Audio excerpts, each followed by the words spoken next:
Alright, what's happening everybody? It's your man Akeem and welcome to today's vlog. The Goodyear Cotton Bowl is between Michigan State, who's ranked 3rd in the country, against number 2 Alabama. This is going to be a physical game that I believe that everybody's intrigued to watch. Possibly the most intrigued game that everybody is interested in this bowl season. These two teams are very physical and they are 12-1 apiece. Now, starting with Michigan State, they're led by quarterback Connor Cook, who's been doing a great job in his decision making, showing that he's a very smart passer with 24 touchdown passes and only 5 interceptions. And he does have a great leading target and big receiver Aaron Burbidge, who has 1,219 yards receiving this past season, first team All Big Ten honors. Now on the defensive side, they have a lot of great players, particularly on the secondary, but I do put like the defensive lineman in Shalik Calhoun, who had 45 tackles and 10.5 sacks this season. Definitely boosted up his draft status for the 2016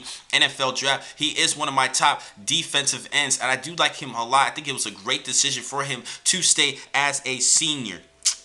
Now for the Crimson Tide, they're led by running back and Heisman Trophy winner Derrick Henry, who had 1,986 yards on the ground, which is an SEC record, and 23 rushing touchdowns, which is also, I believe, a record in the SEC conference as well. Definitely deserved the Heisman Trophy. I personally believe that Christian McCaffrey was a better player, but I do understand this is the SEC, and Derrick Henry did break records in the toughest conference in college football. Now, Alabama actually has a decent quarterback who's been doing a good job managing the offense, and Jake Coker, who had 2,489 yards passing this season, 17 touchdown passes, and 8 interceptions, and a couple of good targets that he likes to throw to, and Calvin Ridley, the true freshman, leading the team with 893 yards receiving, and Darius Stewart, who's second on the team in receiving. Now in the defensive unit, oh my God, they got some sick players. They have Ashawn Robinson, who has 4 sacks, Tim Williams, as well as Jonathan Allen. Both these two players are actually combining with 19.5 sacks this past season, and they have a good player in the secondary in Eddie Jackson, who leads the team with 5 NITs. This is going to be a tough physical game, and it's time for me to talk about the keys. Now, for both of these two teams, basically, it's all about what's going to go down in that line of scrimmage, in the trenches, between the offensive line and the defensive line of the respected teams.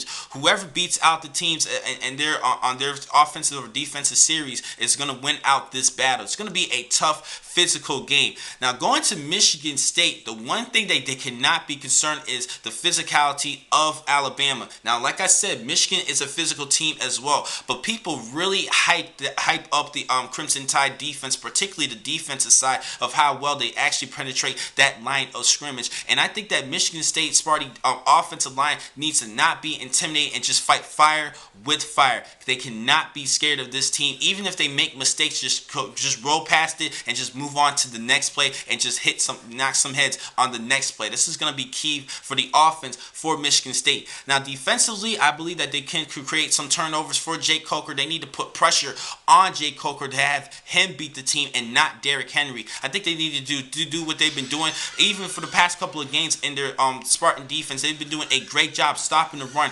particularly in that matchup against then #1 Ohio State, in which they stopped Ezekiel Elliott, and the game was at Columbus, which definitely gives them a lot of momentum, and they had a great game against Iowa in that Big Ten championship. Now for Alabama, I think they need to rely more on Jay Coker to not just only manage the team, but really create some great plays. And he definitely has displayed that in his play in the SEC championship against Florida. This is going to be a great game for you guys to watch. And another X factor that I have to mention are the running backs for Michigan State, with L.J. Scott, Gerald Holmes, and Madre London. They've been doing a good job being a little bit physical and running the football, splitting the carries between the two. I think that's another key for Michigan State's offense, is to definitely put fresh legs on each series or possibly each down, just to shake things up in the Alabama defense and still be physical. I've been going to be using that word a lot. Now, my prediction for this one, as a fan, I really do not want to see Alabama win this game. But as an analyst, I have to do my job. I'm going to have to go with the Crimson Tide, mainly because I believe offensively they could be a little bit more physical offensively than Michigan State, despite the fact that we've been seeing what the running backs can do in the Big Ten championship with L.J. Scott. He did a great job plowing his way for the game-winning score to beat the Hawkeyes to help get Michigan State the Big Ten championship. But I think the physicality offensively is a little bit better than the physicality offensively for Michigan State from Alabama. So as a fan, don't really want to see Alabama. I'm really going to be rooting for Michigan State, but as an analyst, I have to do my job. I think that Alabama will win this matchup and play Clemson for the national championship. Now, the next time to catch you guys will be in just a couple of minutes. I have more blogs for you for today. Thank you for watching this blog. I'm your man, Akeem McCall. Be easy.